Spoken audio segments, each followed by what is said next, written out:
Hello and welcome to the Watering Hole. Thanks for checking out this clip. Don't forget to like and subscribe because that'll make the baby Jesus cry, and I know how much you guys love making the baby Jesus cry. Okay, shall we get to some tweets? No. Yeah, most of the tweets are pretty easygoing tonight. Okay, well, let's do it then. Starting with Answers in Genesis tweeting out, "A flat earth has been disproved by observational science." Yeah, and it's interesting, though, that if you inquire as to the religion of flat earthers, like 98% of them are Christian and are also young earth creationists. I was about to say, you know what else has been disproven by observational science? Young earth creationism, because we know the half-life of various minerals. I have observed that this element would not exist if the universe were under a few billion years old because of the half-life of the element that it comes from. Like, lead exists. That is evidence that the Earth is old enough. Mm-hmm. Because lead comes from uranium. Elements heavier than iron exist. Therefore, stars must have been fusing elements long enough to get to the iron stage. And then the go Iron supernova. Age wasn't just... No, not the Iron Age, the Iron Stage of stellar fusion. I was saying the Iron Age wasn't just for us. Stars had one too. I see, you're just making a bad joke. Okay. Zero Life King says carbon dating doesn't care about your feelings. Actually, I'm going to go ahead and be the dick that corrects you on that one. Carbon dating only lets us go back about 50,000 years. The common mistake is thinking carbon dating years in does ideal everything. Circumstances. Yeah, the mistake is relying on the words carbon dating. Yes, radiometric dating is the catch-all term. Yep. And even then, there's so many different subkinds, like isochron dating. That's the one that creationists can't really deal with, because isochron dating is basically self-correcting. If there is a contamination of the sample in any way, shape, or form, your graph just gets messed the fuck up. So the only way for you to get a not messed up graph is if it's actually true, and it actually works. Yeah, it is very, very confusing for Answers in Genesis to sit there and go like, observational science did this. Yeah, but like AIG, just real quick, how old do you think the Earth is? Just real quick, just asking. It's like, oh, hey, I've observed the aspen trees in the Pando forest that are 80,000 years old. Are they older than the universe?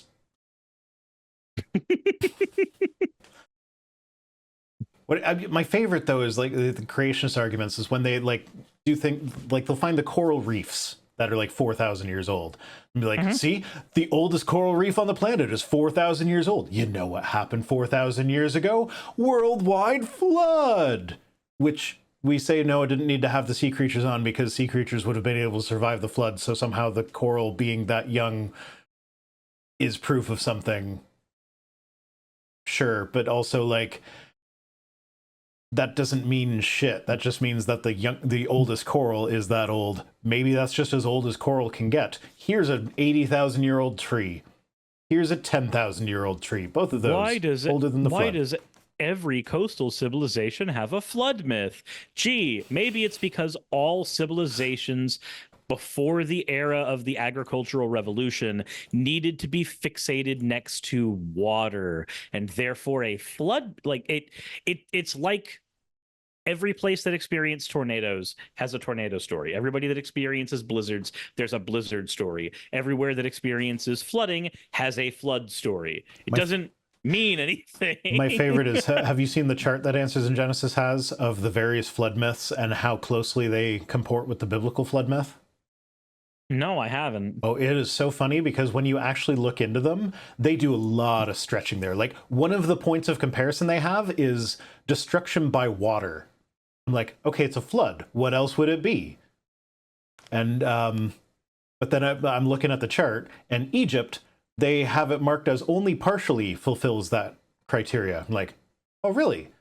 Egypt only has a flood myth that only partially fulfills the criteria of destroyed by water. Huh. So the Egyptian flood myth is that I think it was Ra and Sekhmet. I might have the names of the gods wrong, but like one of the Egyptian gods sent his daughter down to like, oh, there's too many people. We need to cull them a little bit. So kill some people. Not all of them, just some of them. But she got so carried away with her bloodlust that she killed so many people that their blood flooded the earth.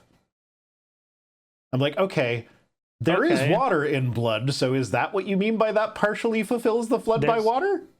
There is enough water in blood for Katara to care. You're right. I get that reference now. You do get that reference now. You also understand every meme where Aang goes, "No, I'm tired. I can't do anymore," and Katara goes,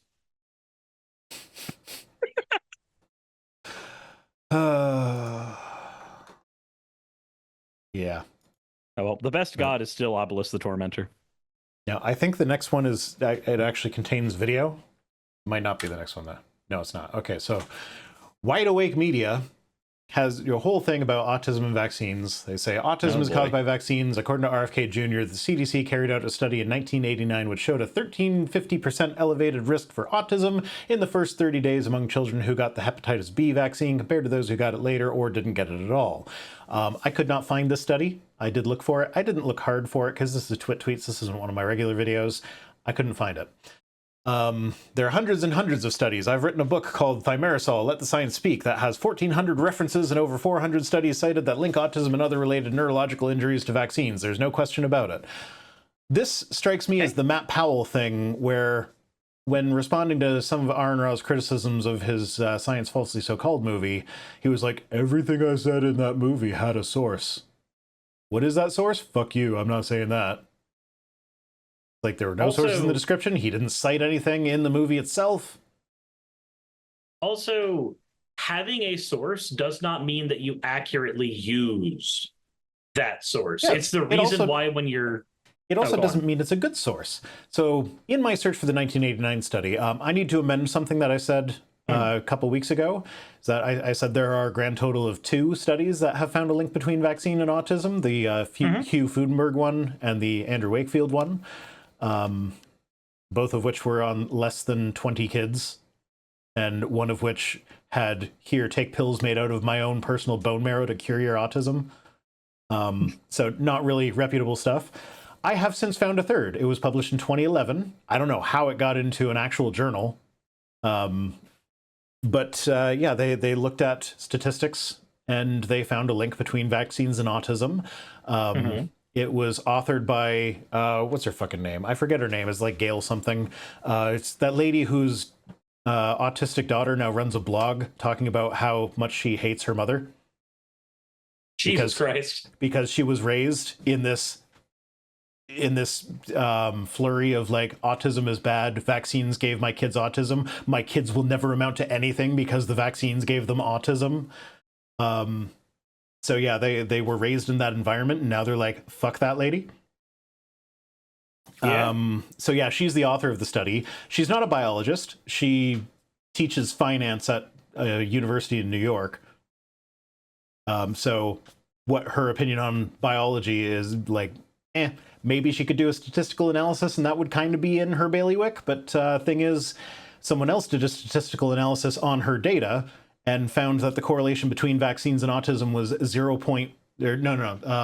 had an R value of 0.001 something, which R value is how well correlated it is. 1 is perfect correlation, 0 is not correlated at all. So 0.001 something, basically not correlated. So it is entirely separate. The way she found the correlation was by being like, oh, well, we're looking at states, and states are different. So I'm going to give this state a starting score, and we're going to assume that the baseline is this, and this state is going to have this baseline, and that state is going to have that baseline. How did I come up with these baselines? Fuck you, I'm not telling. And once you plug all that in, suddenly there's a correlation in the data. That's what happens when you do the math backwards. Olivia Williams trying to train Rhino to say like and subscribe. It's never going to work. I'm untrainable. So, yeah, she started from her conclusion and massaged the data to fit into it and didn't say how she did that massaging. Yeah. So, yeah, that's the third study. So there's crazy guy whose pills cure or whose bone marrow cures autism somehow. There's Andrew Wakefield, who was actively trying to make millions off of a competing vaccine. And there's lady who has been an anti-vaccine nut for as long as she's been in the public eye and knows nothing about biology and manipulated her data. So that's the evidence that vaccine and autism are linked. Meanwhile, there are studies involving millions of kids that have found no link. So, also, just in general, for instance, for the MMR vaccine, or for most vaccines, we give them before the age of 2, and it's usually like 1.5 to 2 that we find out if a kid has autism. That's when we start figuring out the first signs that they might have autism. So the fact that your kid was diagnosed as autistic after getting the vaccines, no shit, Sherlock. That's when they would have been showing signs anyway. Yeah, but also the whole autism thing is just a fucking red herring. Because you know what? I have at least 2 kids that are autistic. There are others that are going through screening processes for not necessarily specifically autism, but that's on the list. So I've got at least 2 autistic kids. Way the fuck better than dead kids from the measles or something. Yeah. It's true. None of my kids know what it's like to have chickenpox. I remember chickenpox. Chickenpox fucking sucked. There's a lot of kids in Texas that know what measles is like now, though. Van Briggs. Yeah, you know who doesn't know what the measles is like anymore? The 3 that died. So, all things considered, I will say there is a correlation between vaccines and autism. But it is only that autism causes vaccines. Yeah. Yeah. Yeah. Anyway. Yeah, this makes me mad. This subject makes me mad. Just take your vaccines, man. Take all your vaccines. You're a father. Give me... Not even that. You're a father with autistic children. Of course it's going to make you way mad. This made me mad before any of my kids got diagnosed autistic. Yeah, but you're also still a father in general. Yeah, no, it's like I don't want my kids to have diseases. We have ways to prevent horrible diseases. Just get the little shot. It's fine. And we choose not to do them because fuck you, tism. Yeah. No. Also, yeah. Sidebar. So there's a friend of mine who is very conservative, but exists almost exclusively in nerd spaces. And nerd spaces tend to be fairly left-wing spaces, all things considered. So we were having a conversation in my kitchen, and he said the statement like, everybody's got autism nowadays. And what I said at the time was the data driven, like, well, no, actually we have ways of figuring out if someone has autism. This is the actual rate of autism in the United States. It's much lower than you're thinking. And you know how hindsight always reminds you of like what you should have said in that situation? What I should have said is, you exist exclusively in a space that plays Magic the Gathering and Warhammer. There is a non-zero chance everybody in there has tism. It's a non-zero chance that you have the tism. Oh, I guarantee you he does. But it's like everybody in one of those spaces is 100% engaging in a special interest of either them or someone else there.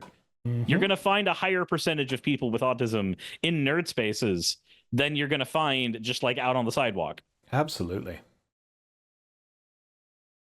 Briggs says, please have some healthy fluoridated water. So 1, I'm not doing redeems right now. And 2, I can't because I'm in a hotel room with I don't have anything here, and I'm not drinking water from that fucking sink. So I'm just going to get a drink after I'm done with all this. I don't know why, but the water where in the Niagara region in Canada is not fluoridated. Like we do that regionally, and some regions do it, other regions don't. My water is not fluoridated. I don't know why. I wish it was. Actually, I've never thought about this before. I've run all my water through a Brita filter. Would that remove fluoride? I don't think so.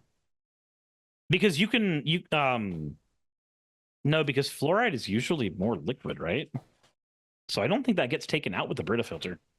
Well, that makes me feel paranoid about what the Brita filter's not taking out then. Let me see here. I at least had evidence that my Brita filter is doing really good because we replaced the filter and I mean, old filter was like really heavy. So regional water is actually really clean. The only reason I do it is because there is a bit of a chlorine taste to it, which to me is fine, because the chlorine taste means that the viruses and bacteria and stuff aren't there. But I don't like the chlorine taste, and the Brita does a decent job at getting rid of it. So that's the only reason I really use the filter. Because Okay, so the Brita filter can remove chlorine, lead, and copper, but they do nothing for fluoride because they are not designed to filter for fluoride. it was just a carbon filter, though. I thought carbon just absorbed everything that wasn't water. Might not have an effect on it because I'm looking at the Brita FAQ. Yeah, okay. Well, if it's coming from Brita, they might want you to think the fluoride's still there because you're someone like me who actually wants fluoridated water. Anyway, moving on. Here's the video. No more pronouns. Okay. So Benny Johnson says that this is the most powerful 17-second speech ever given by a Secretary of Defense. So, are you ready to be blown away by how powerful this speech is? No more pronouns, no more gods, no more kings. Let's go. Oh, no, wrong button. No more pronouns. No more climate change obsession. No more emergency vaccine mandates. No more dudes in dresses. We're done with that shit. That's it. So powerful. Much power. So I only heard no more pronouns, no more climate change obsession, no more. And then I got a message saying my internet connection is unstable. Oh, he was just listing things he doesn't like. So, like, here, I can do an equally powerful speech, but on our side. No more drinking on the job. No more texting secret government plans through signal chats. No more going on paranoid witch hunts about leakers when you are the biggest leaker in the department. We're done with that shit. Hey. No more posting on your white supremacist Twitter account as an ICE lawyer. Oh, has he done that? Yes. One of the lawyers for ICE in Washington.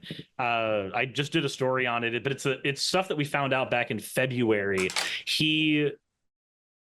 There was a suspicion that it was him because a lot of the things that the Twitter account and a lot of things that he had done in his life lined up. But the thing that sealed the deal was he was in fucking court writing on his profile, on the alternate profile where he posted all his white supremacist shit, and the news caught it. And then as soon as he hit send on his post, it appeared on his account. So they had all the information to go, diss you? I mean, to be fair, it's more fun when they just accidentally forget to switch to their sock account. I am what is the one, like as a black woman, lady? As a black woman. As a black woman, I agree. Yeah, no, it's just like, yeah, he didn't say anything particularly special there. He just listed things he didn't like. But Benny Johnson's like, this is powerful. Like, what's powerful about it? Like James Rodden, that's his name. James Rodden. He was Glomar Responder on X, and now the entire profile is private. There we go. Yeah, but like, so this whole thing just kind of reveals it's the same thing that we've been seeing in conservative TV shows, like that stupid what was it, the one that was Mr. Bertram? Not Mr. Bertram. Mr. Bertram had a modicum of redeeming qualities. The one that was supposed to be exclusive to Twitter. Norm. Norm. Yeah, so like conservative media, like that, conservative comedy, it's all just become me say thing me no like. Me say it in ridiculous way. Haha, you laugh now. Like that's the whole joke, is just I made a gesture towards a thing that we both don't like. Isn't that funny? And it's just like, now it's gone past funny. It's now also powerful. Oop. Sorry, I didn't mean to press play, but like, it's like, no, you gotta actually put some effort into this shit. If you want to be funny, you can be funny and conservative. I would argue that King of the Hill is actually pretty good at that.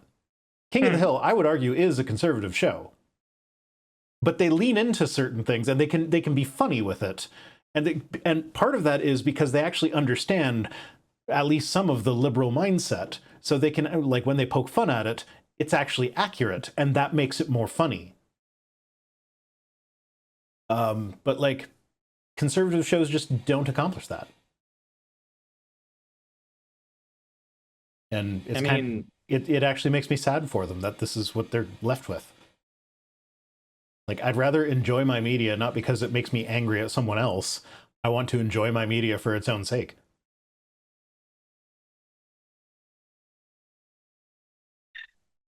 I actually, okay, so like, I don't know if I'd say that the show is really conservative. I mean, I would say that Hank Hill is conservative.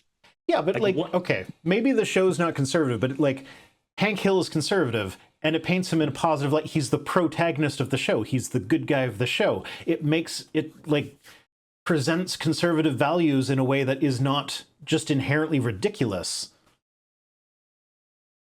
I don't know. I feel like it could be considered a conservative show, because it definitely does poke some fun at the more liberal side of things. I don't know. I'm not a King of the Hill fanboy, so I don't have all the episodes memorized or anything.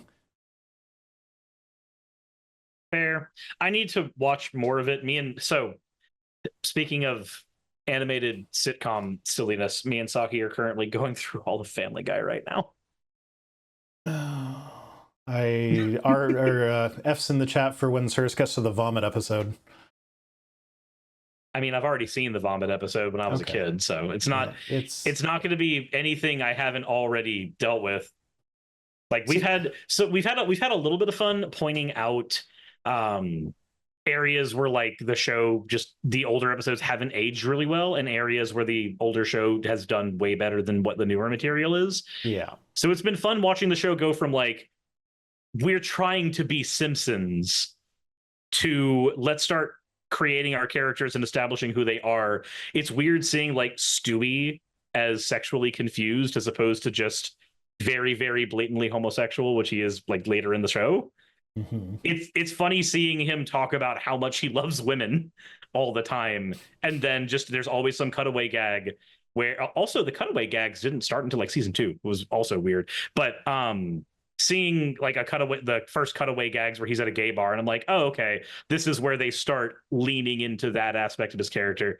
But there was one moment earlier in the show that it struck me as a little weird, as like, I don't know how to feel about this one, especially considering the character that it's about is Quagmire. Mm-hmm. And Quagmire's just a rapist. Like, that is his character early on, is he's the rapist. He's even got a what is it, the sexual predator law where he has to announce himself. Megan's Law. But when all the New Yorkers come into Quahog for the first time to see the leaves, he sees a trans person and freaks out, and then immediately goes, wait, pre-op or post-op? And then she goes, pre-op, and then he freaks out again. And I'm just like, that is weirdly mixed up in somewhat trans-affirming and also not. Yeah, I can. Like, I don't know how to judge Quagmire in this moment. Well, that's Altfax. So that's Altfax the thing. Said, "Hey Peter, when do I get my own show?"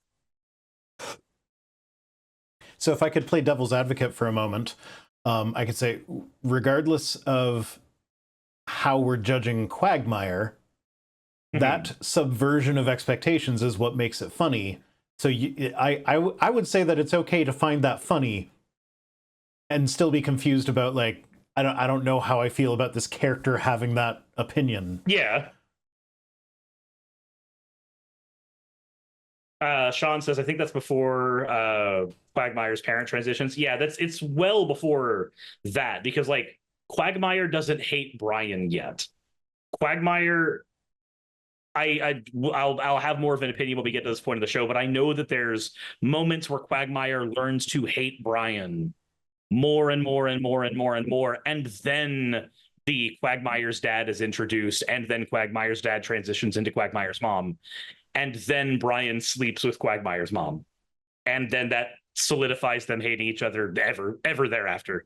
But no, I know that stuff because I've tangentially watched it on like Adult Swim when I was growing up, seeing these episodes. This is the first time I've gone through and actually seen them in chronological order.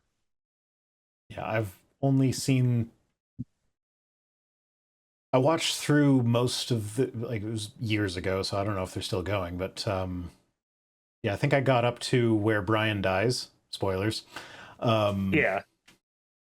And yeah, no, at some point it just got to a point, like, it got to the point where I wasn't watching it because I enjoyed it anymore. I was watching it because that's what we did at this time on this night. You had a Family Guy ritual. Yeah, I guess. But yeah, moving on. Next tweet. The Vigilant Fox, this was a whole thread. I thought about just making this thread one of our news items, because this is, like, I've given my opinion on Mark Carney's meeting with Trump. And it was interesting to read it from the other side, because, like, this is a Trump fanboy who's been like, oh, Trump was totally maneuvering him with the art of the deal thing. And so, like, an example, like, we're watching the art of the deal play out in real time. Trump pitched annexing Canada. Carney campaigned against him. But when the cameras roll inside the Oval Office, something changed. Trump played the long game. And Carney, he might have unknowingly walked straight into Trump's trap. Let's roll the clips and break it all down. And then he got into how, like, oh, Carney opened by, like, trying to, you know, flatter Trump into doing stuff. And then Trump manipulated him into it. It was just like, no, Carney saw that if you go in with a hard stance like Zelensky did, Trump just shuts down and gets angry and nothing comes of it. So he was, and like the fact that his compliments were actually a very, it was very backhanded, like, it's a very Canadian thing to do, to say something nice to someone, but have it come across as not nice. So, like, maybe I'm just more attuned to that sort of thing, being of the Canadian culture myself. But, yeah, oh, Jess is pointing out, Kamala literally said you'll get whatever you want from him through flattery, and he nodded at that. Yeah, he's a very easy man to manipulate. You just suck his dick a little, and he'll give you whatever you want. And it is gross, and nobody wants to suck that dick. And like I said, I would have loved to see Carney have a similar meeting to Zelensky, but ultimately that would not have been very productive. Though I will say the memes that came from the Zelensky meeting have all been great. Every single video that's just like, here's the meeting, how it should have gone, is just Zelensky getting up and punching Trump. Yeah. Yeah, but it was really fascinating watching this guy try and twist that into, and especially because, like, there was so much in the meeting was Trump just, like, off on a tangent, talking about something that had nothing to do with anything. And this guy just skipped over those bits to go back to the few times that he actually said something relevant. It's like, okay, how is that the art of the deal if he spends half his time rambling like Abe Simpson? You just don't understand. It's the art of the deal. Best-selling book in the entire world, next to the Bible. Maybe even better than the Bible, some have said. Yeah. So do you think Trump engages in newspeak on purpose, or is he just got a very limited vocabulary because of his lack of intelligence? Yes. All right, so you know how when you've got a shtick that's kind of unavoidable and you learn to lean into it because it's beneficial? I think it's that. Yeah. I don't think he does newspeak on purpose. I think but it's he has trained himself into doing newspeak on purpose. He is like how I train myself knows... to speak fast when I'm reading my scripts, because I listen to myself on 2x speed, and so I try to catch up with what I'm saying. Yeah, it's like I can't think of a thing that I do where I lean into it. Maybe it's just the community building thing, because like I hosted LAN parties and stuff at my house all the time. So maybe it's that. I don't know. I forgot. There was a good 10 minutes of the goddamn meeting where he was ranting about trains from San Francisco to LA. Mm-hmm. what the fuck? What does that have anything to do with anything? And he was like, he brought Mark Carney into it. He like turns to him and it's like, you know, Gavin Newscum. I call him Newscum because I'm so clever. Trains are bad. He did a train that was bad. We spent so much money on the train that was bad. We could have like sent people in limos and that would have been cheaper. I'm just like, the fuck are you even talking about? It was so bad. But yeah, art of the deal. He got distracted by trains in the middle of the fucking meeting.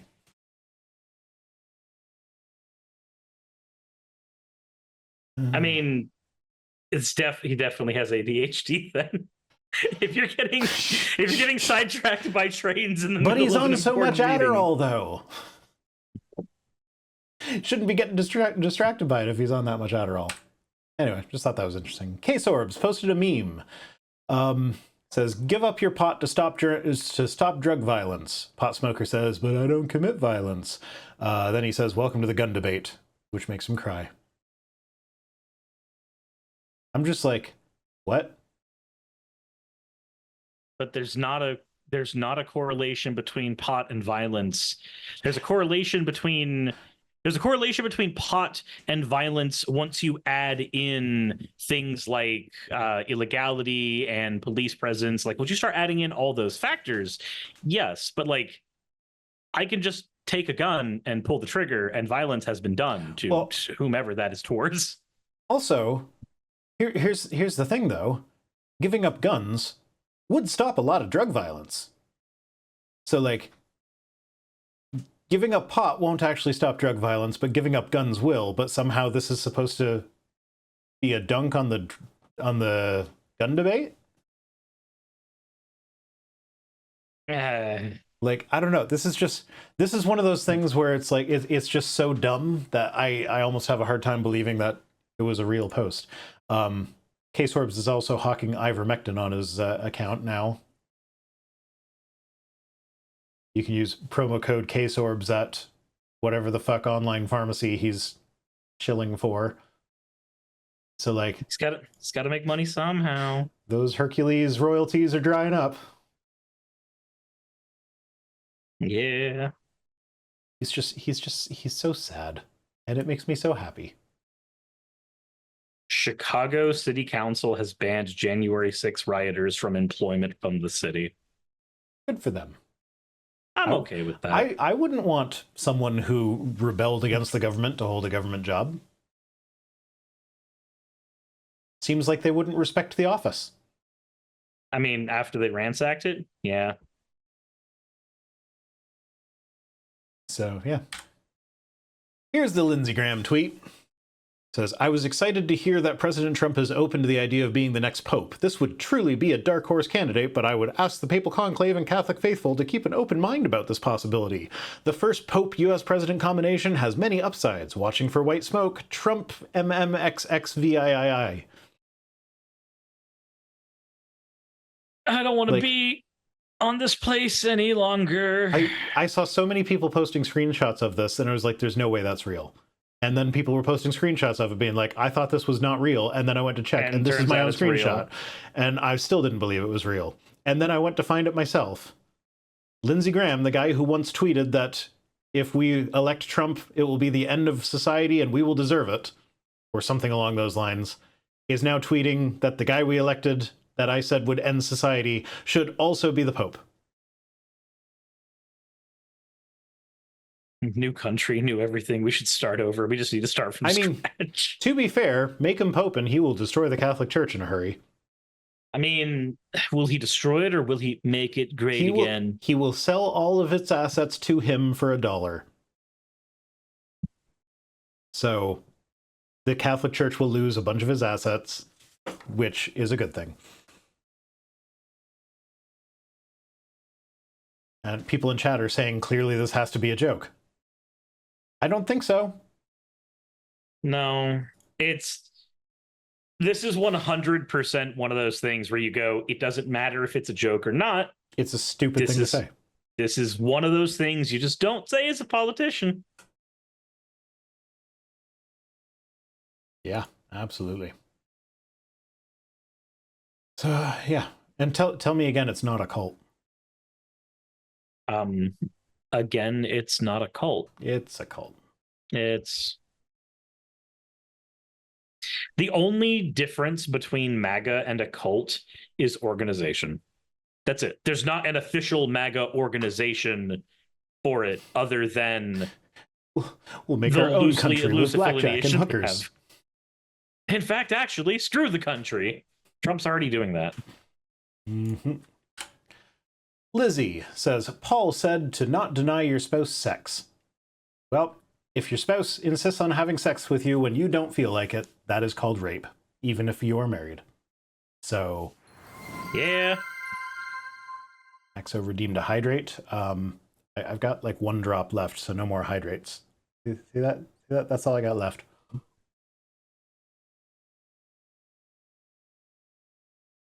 Like if your partner says, no, I don't want to do stuff, you can have a conversation about like, hey, we haven't done stuff in a while, or hey, is everything okay? Do you want to talk about it? Those are the avenues that you can go down. You don't go down the you owe me sex because we're married. Yeah, no, that is a dark path that nobody needs to take. Consent is always mandatory. Sean Helfin redeemed a hat. Haven't done duckies in a while. Rubber ducky, you're the one. You make bath time lots of fun. That's all I know of that song. You can't see me, but I'm slowly moving further off of frame. You don't know the Rubber Ducky song from Sesame Street? Nope. Well, that's because Trump defunded it. Oh, Fennec sent me a link and said I found your water bottle.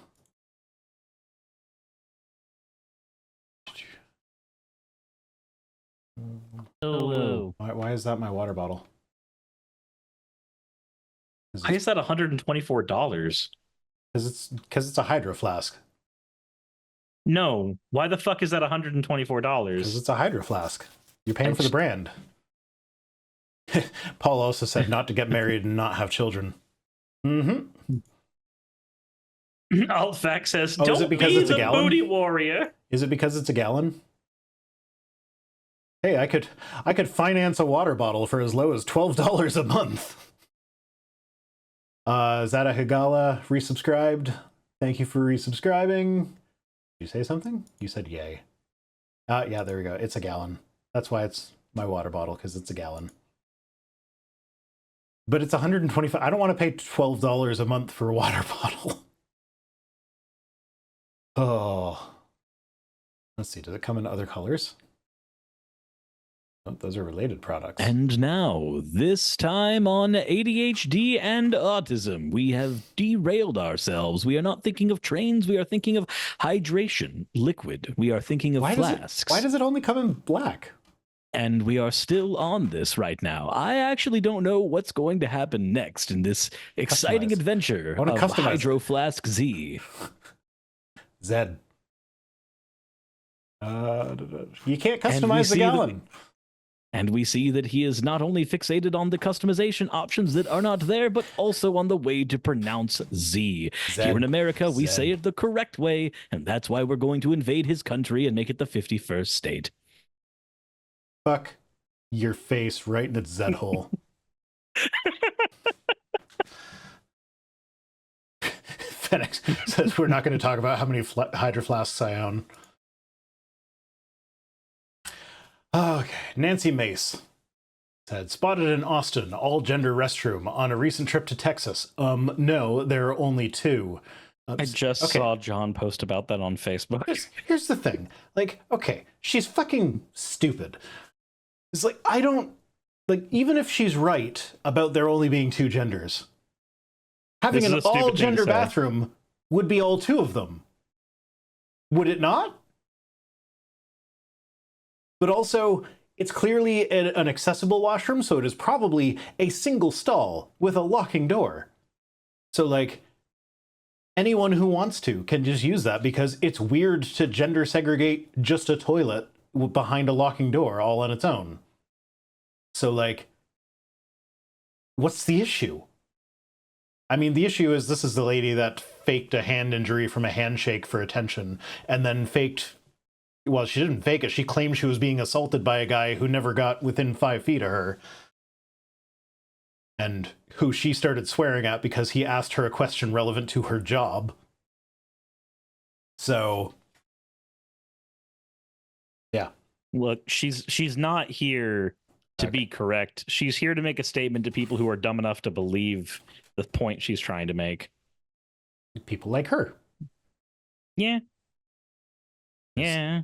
She is a dumb. You will not convince me that she is intelligent, because like she keeps on just she is trying really, really hard to win the oppression Olympics, but she just doesn't manage. Like, is there her handshake thing got thrown out of court? And when she posted the bathroom thing, even people that agree with her were calling her out on it in the comments. So it's just like, she's just not good at what she's doing. She's good at getting people to make fun of her, is what she's good at.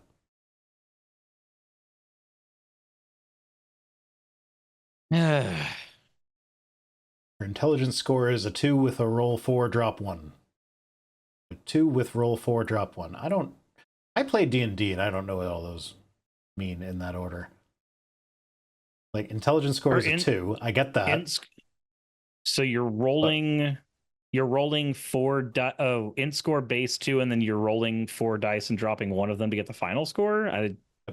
Maybe. It means you take the 3 highest dice. Yeah. Okay. I'm so confused. I don't know. It's been a while since I've played. Roll 4d6, drop the lowest. The result of 1 + 1 + 1 is somehow 2, but just for her. Oh, okay. Okay. I got it. That was just a really nerdy way to say that her intelligence is impossibly low. Okay, I gotcha. NYCJJ says, overheard. William Henry Harrison had a better first 100 days, and he spent 70 of them dead. Okay. Okay. You don't find that funny? I thought this was funny. I do find it funny, but I'm trying to remember what all William Henry Harrison even did in the first few days he was in office. He died within 30 days. He gave a speech in the rain while he had crippling pneumonia, and then he died. Yeah, I know the song, because we actually had like a song to remember the presidents, and that was like died in 30 days was the thing for him. I'm trying to think of anything that he actually did beforehand outside of the speech. No, he was bedridden after the speech, so he didn't do anything. Jeff Keith says, Zed, not Zed. The little old band from Texas is not ZZ Top. Counterpoint, I actually do call them Lay Zed Boy Chairs. Old Gus says, yes, Animaniacs. Look, Animaniacs is great for learning shit. Also great for fingerprints. Oh, you meant fingerprints. Sorry. Mark Grote says, have you noticed how Justin Petersman and Mike Winger are moved by darkness? They constantly chase ghosts in the kingdom of God, but Jesus wasn't moved by darkness because he's a perfect light coming to a dark world. He doesn't respond, he acts with intention. Follow Jesus, not Justin. I love the last one just because my name is Justin. I mean, I guess I understand what they're trying to say, but at the same time. So the main thing I wanted to get out of this is that I pulled Mike's response to this. He said, prove it. Prove that I am motivated by darkness. Here's my 50-part series teaching through Romans. Here's my 70-part series teaching through the Gospel of Mark. Must I go on? You have attacked my name, my ministry, and I want you to justify it. So this reinforces the idea that, like, I have said often flippantly, without really much backing it up, that I think Mike Winger honestly believes that the person with the longest content wins the argument. I don't think I'm saying that flippantly anymore. I think he actually believes that, because he's like, oh, you're saying bad things about me? Well, here, watch through these 50 videos and these 70 videos, and then prove me wrong. I win, because I have more content. I need you to dedicate 120 hours of your life to me. And only then. And this is something that he does often enough that, like, so I kind of made fun of it in one video where he he commented on how he's got hours and hours of material on this and hours on that, and like he seemed to be saying it as though the amount of it gave it more credibility. So I kind of poked fun at him for that. And then I'm like, okay, I was just leaving it alone because, like, whatever, it doesn't actually matter. I have hours and hours of content. Often I reference older stuff that I've done before. That doesn't necessarily mean anything. But then someone came into one of the middle videos of a series that I did on Mike, and one of the comments that he did was like, oh, well, you're taking Mike out of context. And, you know, he responds to this in, like, I forget exactly how it went, but, like, he actually used as a point that, like, Mike regularly puts out 3 to 4 hour videos, whereas yours aren't much more than an hour usually. And I'm just like, who cares? Hey, why does that matter? So, like, someone that actually watches Mike Winger gets the impression that because there is a lot of Mike Winger content wins. Like, and now here he is being like, look at how many videos I have, therefore I'm not motivated by darkness.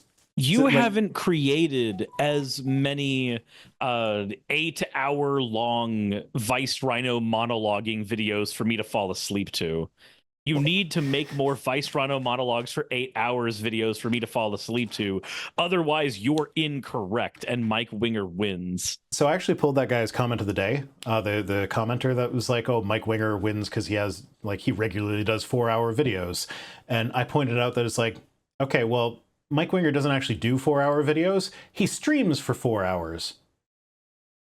Like, I can do that. I stream for 2 hours regularly on my other channel, and then I chop the, like, this Mike Winger does it too. I chop the stream up into segments and upload them individually. Mike Winger will do his 10 questions thing, and then he'll upload each question individually.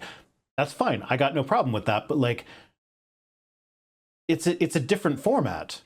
It is so much easier to just talk off the cuff for a couple hours on stream and then chop it up into bits and upload it as individual videos. So much easier to do that than to actually script out a video, research that video, put thought into your responses, set up a whole, like, actual set.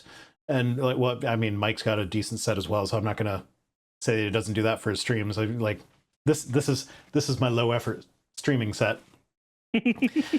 I moved the box of mini chip bags that was right behind me so that you wouldn't see that on the floor. It's now in the chair over there.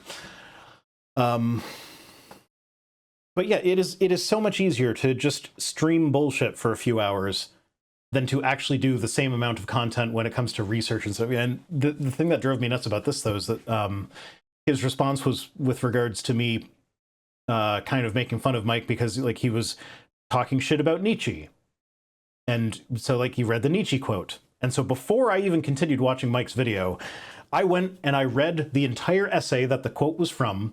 I read several reviews of that essay from people, like, there was one in particular was Henri de Lubac, the theologian. I read his review of it. He called it a work of genius. I read other people's opinions on it because I wanted to understand, like, what exactly is he trying to say with this quote, because, like, Nietzsche's a difficult guy to parse out because a lot of the time he was writing satirically, and it's hard to figure out when he's doing that sometimes because, like, he's writing in German, I speak English. But, like, after I did all that research and I'm, like, writing paragraph after paragraph, I then, it occurred to me that it was like, oh, wait a minute, this is Mike Winger. I'll bet you he didn't put any, like, he just dismisses this offhand. I pressed play on the video that I was responding to. His next words were like, that's just snark and shallow thinking. He's just mocking Christianity baselessly. And then he moves on. I'm like, are you fucking kidding me? I put all that work into understanding what the fuck Nietzsche was saying just for you to be like, oh, he's mocking Christianity. See ya. It's like, it's snark and shallow thinking. Henri de Lubac, one of the preeminent theologians of the 20th century, said it was a work of genius. But don't worry, Mike Winger's here to say that it's just snark and shallow thinking. It's just, oh. Mike makes you already know my history with Mike. I don't like Mike. No, yeah. He makes me mad. He makes me mad. Oh, he upsets me as well. Like I have, because his videos are so goddamn long, I If you don't look respond into to a the lot of void, his Mike stuff. Winger stares back. Yeah, that's probably that's a defense mechanism of his. That's what he does. I'm actually actively trying to make my videos a little bit shorter. Like I feel like if a video of mine hits 15 minutes, I'm already doing fine. Some of mine end up being like 20 to 40 minutes, and I start to feel really, really antsy if they get much longer than that. Yeah, Justice says I like long form. Yeah, so for me, it's more a question of practicality. When my video gets to be over an hour, then that means I've put so much work into it that I have lost time from my family, and I've been working evenings and nights and like doing all sorts of who knows what. So it's like it's a work-life balance thing. I need to shorten my videos for myself. Yeah, makes perfect sense. Because I also prefer long videos, and like all else being equal, I would rather make them, but all else is not equal. You'd rather follow the ethos of the video's length is whatever the video's length needs to be for me to make my point. Yeah, well, that's part of it is I have trouble cutting things out because anytime I cut out a segment of a video, it feels like I'm taking them out of context. Like there's always a part of my brain that's like, okay, but I really should respond to this thing that they say here, even though it's not really important to what I'm saying in this overall video, or it's just like a rephrasing of something they've already said. I still need to say, because like, what if they see this video and then they'll be like, oh, well, you actually cut out my best analogy that actually perfectly explains that, when I wouldn't necessarily share that opinion that it perfectly explains it. So if I explain why I don't share that opinion, then you can't accuse me of taking it out of context. So yeah, it's a tricky balancing act. And like I even like in one video where I was responding to Greg Kokel recently, I had Piper cut out his, like he was thinking on the fly, and he did a lot of like, there were a lot of pregnant pauses and ums and uhs in his response, which is fine. It was a live stream. I'm not gonna say like, oh, he doesn't talk fast enough, he spends too much time thinking about his words. Like, no, take all the time you want to think about your words. But I'm not gonna make my audience watch you sit there going for like 45 seconds. So I asked my editor to cut that out. But what you could do is you could make a supercut of every time he says or and then just make that its own short. So I actually considered, when I started my channel, this has been a concern of mine for so long. It goes back to the very beginning. And I considered, when I started my channel, making a second channel that is exclusively made up of all the stuff that I cut out of the videos that I'm responding to. So if anybody ever accuses me of taking something out of context, you can just go look at this channel here, where you can see that the things I took out of context were just, or the things that I cut out were just people going, and like stumbling over their words, or going off on random, Eric Hoven's brother was the worst for this. Like, he was trying to get him to explain why the moral argument for God is a good argument for God, and he would not stop telling stories about like, oh, this one time I went to Arby's and my kid said, that's a really big sandwich, how are you going to fit that in your mouth? And then I did. And that's like God, because I don't fucking know. It was simultaneously the most fun and the most annoying video I've ever responded to. I can imagine that becoming one of the most expensive videos if you did it now, because every single time he did one of those stories, you'd be like, Piper, animate it. Oh God, yeah. I'm also bad for that, because like I will message Piper on like, so our schedule, Piper's supposed to have the videos done for me by Monday. That usually doesn't happen because I'm usually late in getting the files to them, because Piper's supposed to have the files now. I have not finished my script, much less have I recorded. So the videos are always late. And it's my fault, not Piper's. But there will be times when like I record, I get them the files on like Thursday night when they're supposed to have them Wednesday morning, and be like, oh yeah, and by the way, can you also edit, or can you animate this segment for me? I think that would be funny. And Piper will inevitably just go like, yeah, I can do that. No problem. Tell me what you want. and it's great. I cosplay as Paula Gia in my next video. Yep, I have borne witness to it. I have seen the behind the scenes of this. It is it's a thing. Yeah. And also, just to stave off the criticism, I am aware that I am just as rambly as Eric Hoven's brother. But like, that's why I script myself in my regular videos. Oh, I know for a fact that I am incredibly rambly, but I will 100% call it out when anybody does it. I'll just also say, by the way, I'm not throwing the stone from a glass house. I'm chucking the house at you, and I am riding it. I am rapidly coming to your position. Oh, anytime I accuse anyone of being verbose, I always throw in a jab at myself at the end and be like, and this is me we're talking about. Have you seen my videos?